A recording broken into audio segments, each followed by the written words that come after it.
ظاهرة كانت منتشرة بكثرة داخل جدران النادي الأهلي، ألا وهي الانسجام.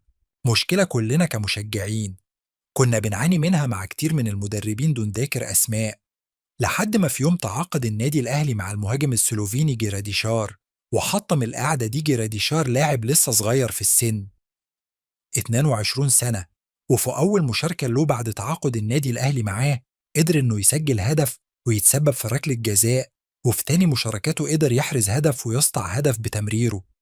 فكرتنا بأيام تريكا كل دي علامات ودلائل بتأكد لنا إننا على أعتاب مهاجم جزار أمام المرمى، وكمان لاعب محطة زي ما الكتاب بيقول. نتمنى إنه يثبت عليا المستوى العالي اللي بيقدمه الفترة دي، وإنه يساهم مع النادي الأهلي في مزيد من الأهداف، لأن الأهداف هي لغة المهاجمين. خيار موفق من كابتن محمود الخطيب ومن لجنة التعاقدات داخل النادي الأهلي، وديما بإذن الله عنيهم ما تقعش غير علي لعيبة السوبر.